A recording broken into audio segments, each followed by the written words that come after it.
9 p.m. only on DD India.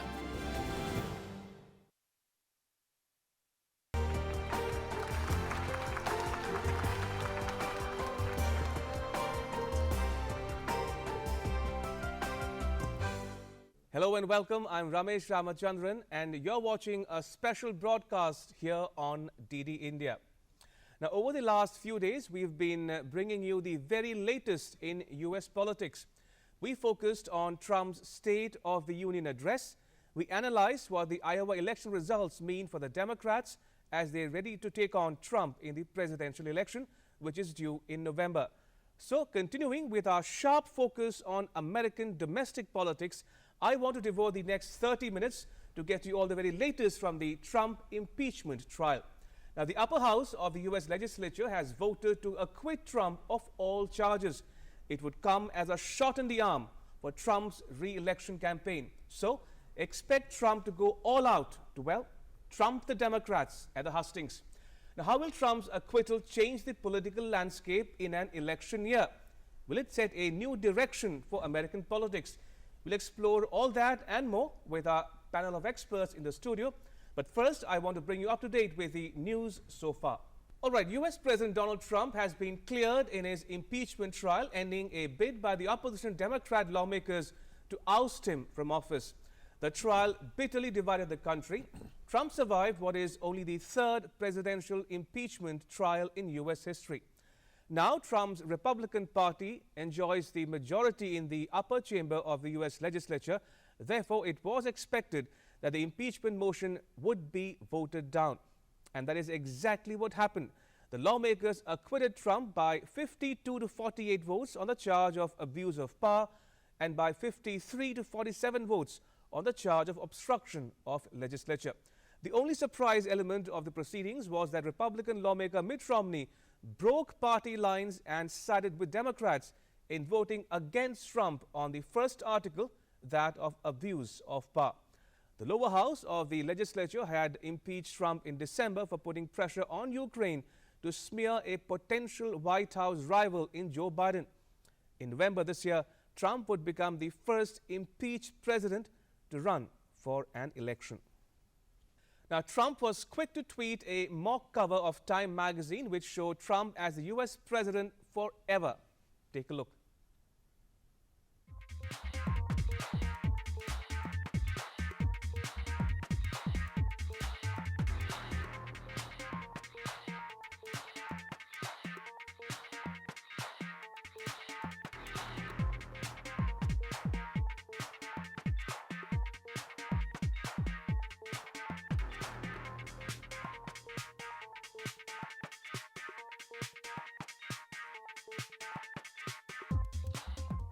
In a separate tweet, Trump said that he would soon make a formal statement on the quote-unquote impeachment hoax soon. So for now at least, the Trump impeachment saga is over. Trump anticipated as much in his State of the Union speech that he delivered on 4th February, which was early morning on the 5th in India. In his speech, Trump hailed his government's efforts to strengthen the economy and empower the country's armed forces.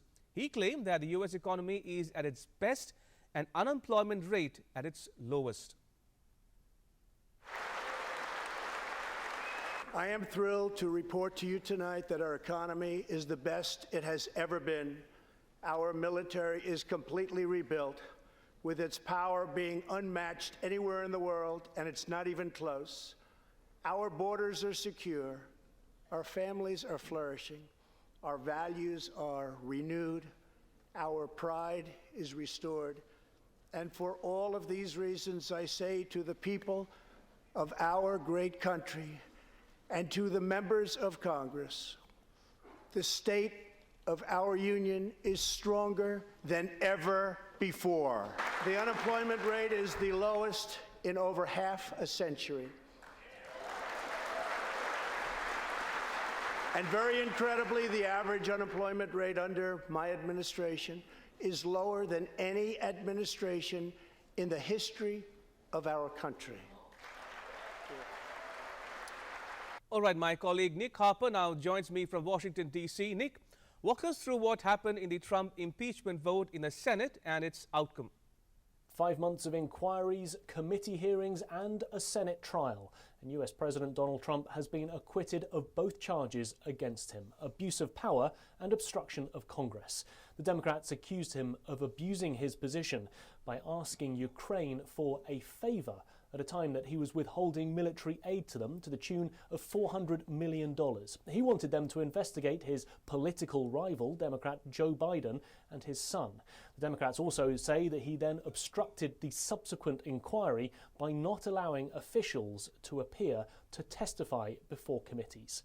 Well, the vote was as expected, along party lines, the Democrats failing by a large majority to get that two-thirds majority they needed to remove him from office. All 47 Democrats voting for him to be removed.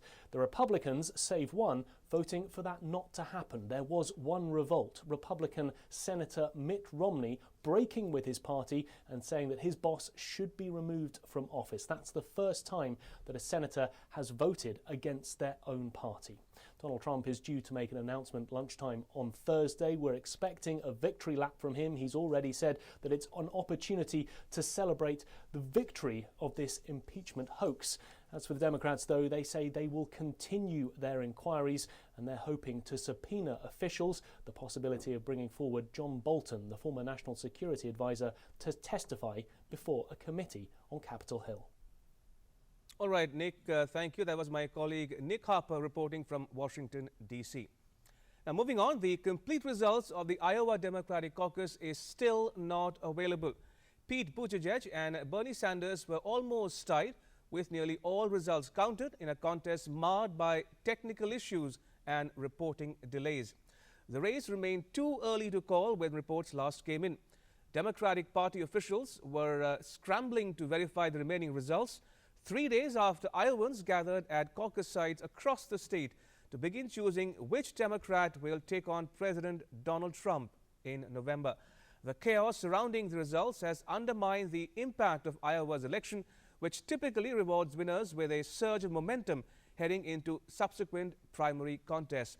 The two early leaders, Buttigieg, the former mayor of South Bend, Indiana, and Vermont lawmaker Sanders, are separated by 40 years in age and conflicting ideology. Sanders, a 78-year-old self-described democratic socialist, has been a progressive powerhouse for decades. Buttigieg, a 38-year-old former municipal official, represents the more moderate wing of the Democratic Party. Buttigieg is also the first openly gay candidate to earn presidential primary delegates. The partial result in Iowa showed Massachusetts lawmaker Elizabeth Warren, former Vice President Joe Biden, and Minnesota lawmaker Amy Klobuchar trailing. Much of the political world has already shifted its attention to New Hampshire, which holds the first primary election in the Democrats' 2020 nomination fight on 11th February. The Democrats' primary fight intensified in New Hampshire on Wednesday as Joe Biden took aim at both Iowa frontrunners.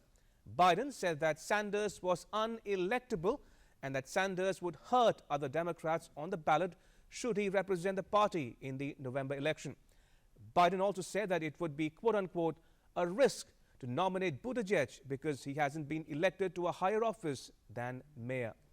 All right, two very special guests now join me in the studio. Ambassador Prabhu Dayal, who has served in the Indian Foreign Service, and Soumyajit Ray, Assistant Professor at New Delhi's Jawaharlal Nehru University. Gentlemen, thank you for joining us on this discussion. Appreciate it.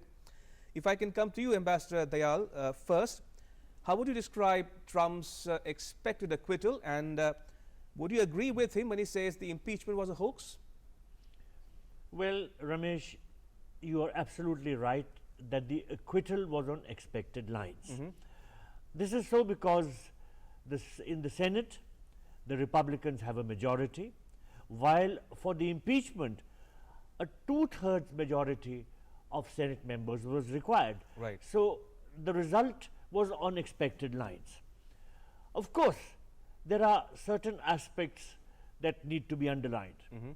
First of all, the polarization in US politics is now sharper than it has been in the past few years. You mentioned the State of the Union address by President Trump. Right. It may be pointed out that when he went to speak there, he refused to shake hands with House Speaker Nancy Pelosi. Right. And she in turn tore up President Trump's speech at the end. This shows that they are not at all averse to snubbing each other. And that reflects the polarization in US politics. Right. Now, as far as the Iowa caucus results are concerned,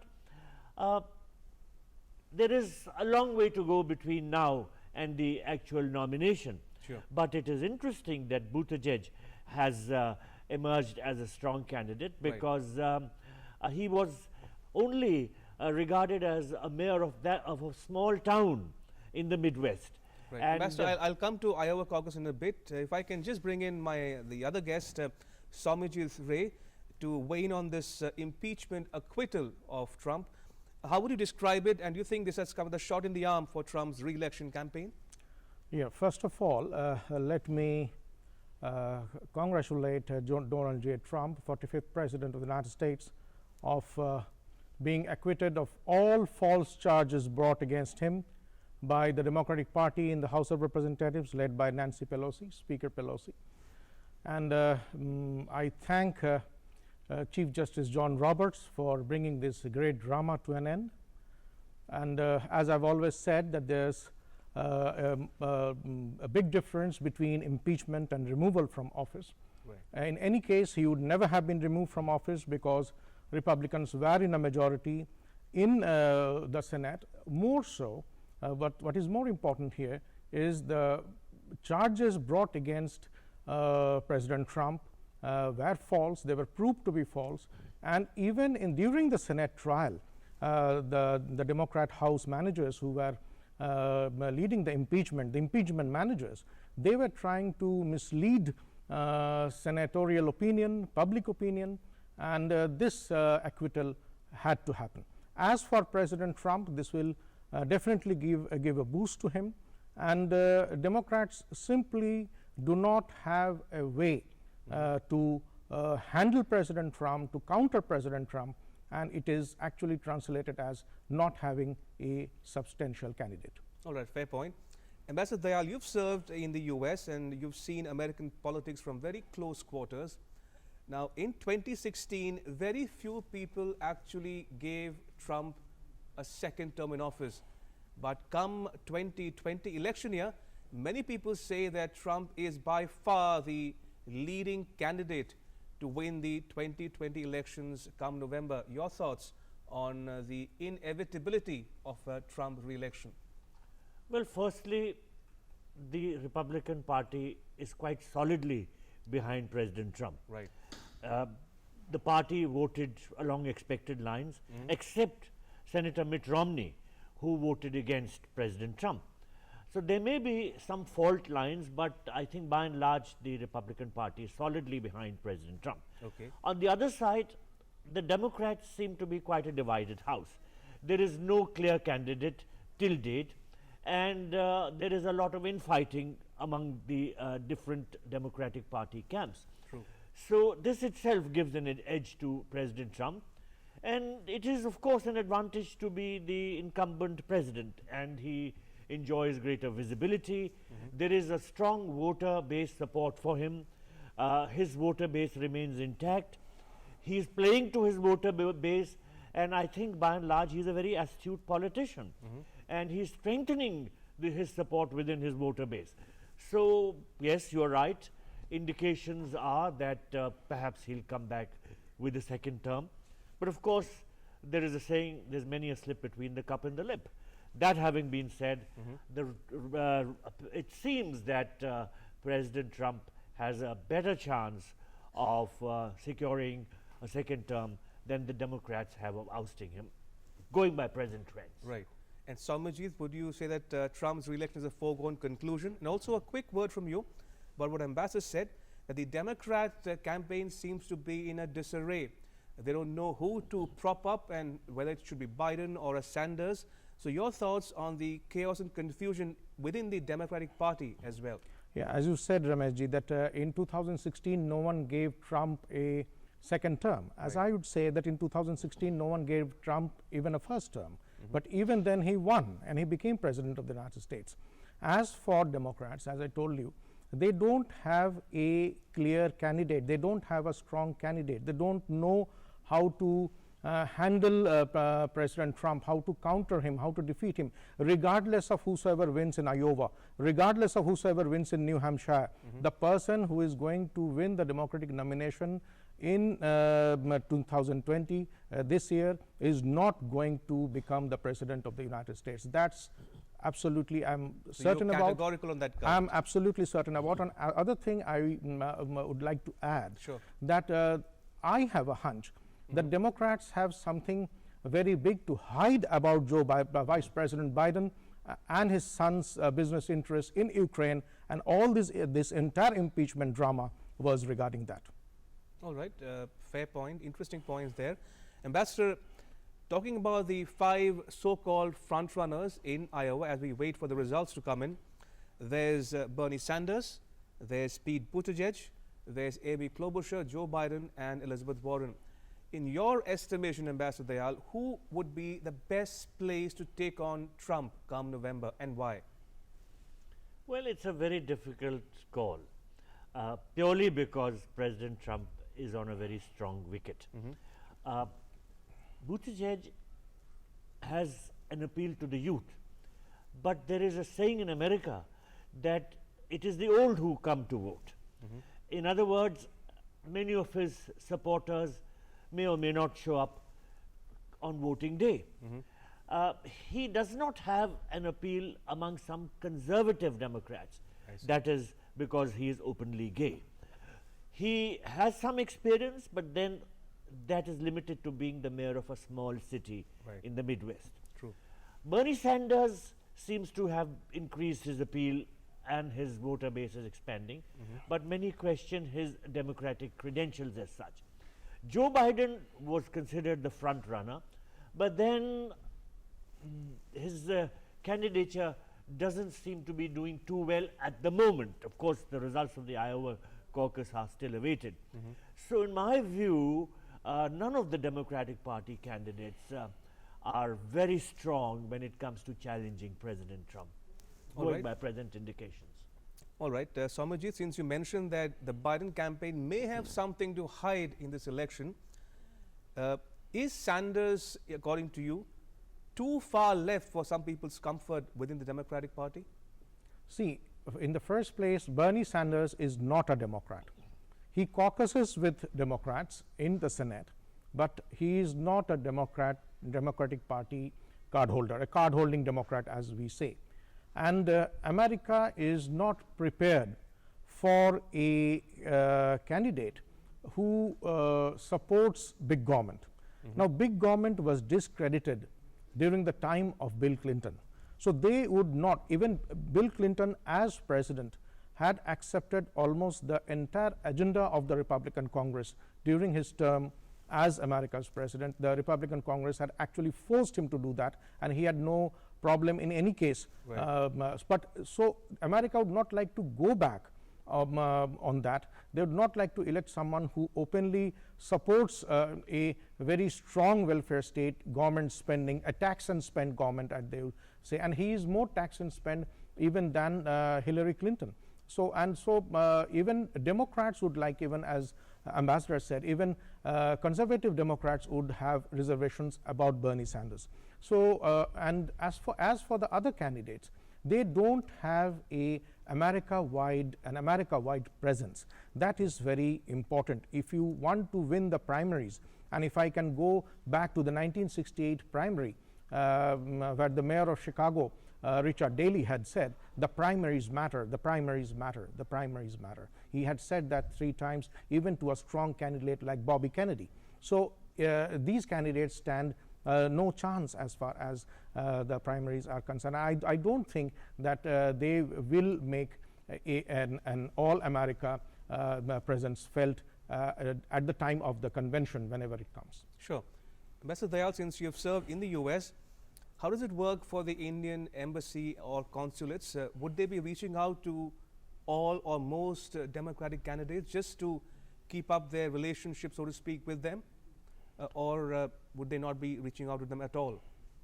Well, Indian diplomats serving in the US stay in touch with members of both political parties. Okay.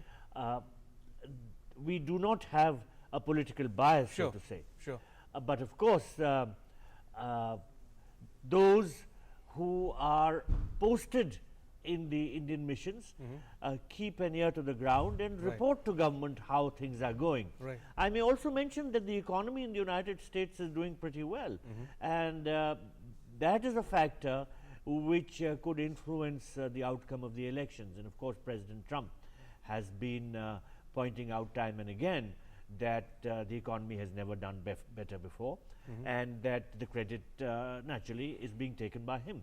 So as far as India is concerned, we are looking forward to the visit of President Trump, and we want to strengthen the relationship between our two countries.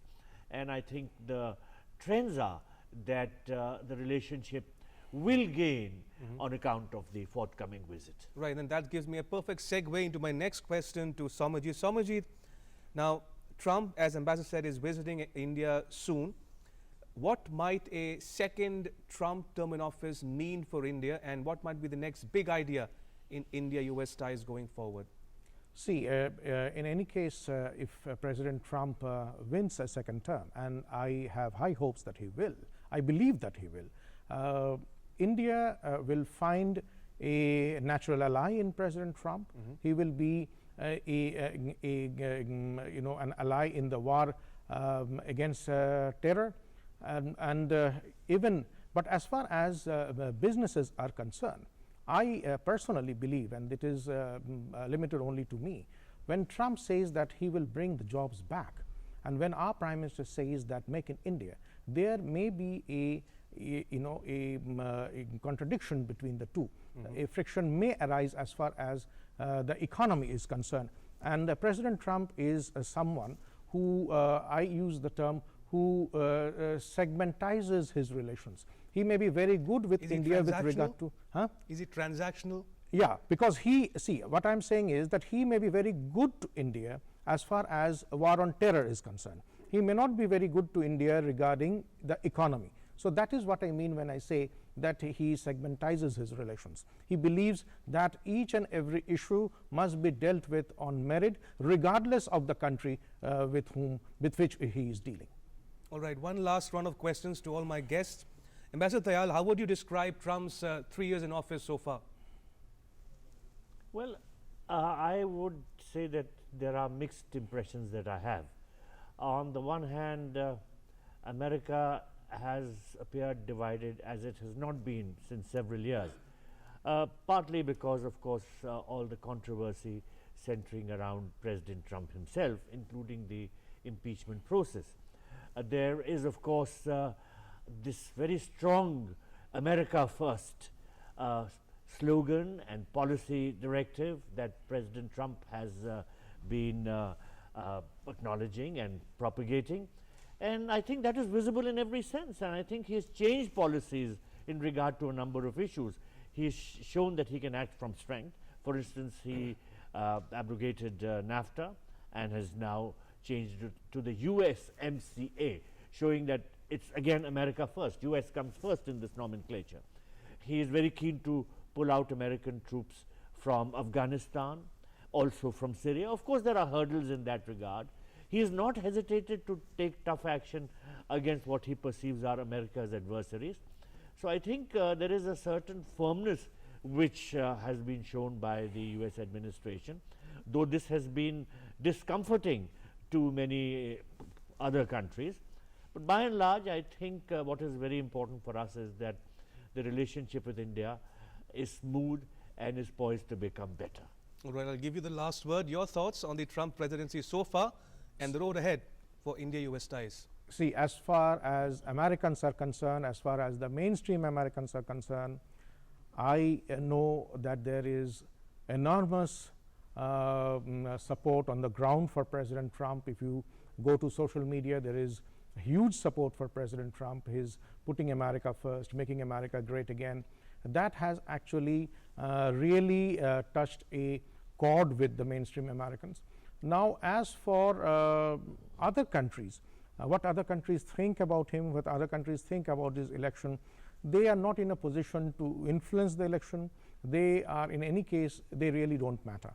So as for India, President Trump's re-election will be a good thing, because President Trump, India has worked with President Trump, Prime Minister Modi has worked with President Trump. Someone new, and especially from another party, that may disrupt the relations that have already been built under Prime Minister Modi and President. So that new person, if there's a Democrat in the White House, that may not augur well for India.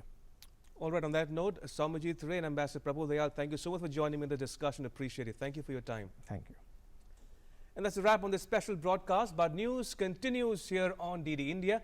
You can catch all the latest updates on our social media, mobile and digital platforms. Thanks for watching. Bye-bye.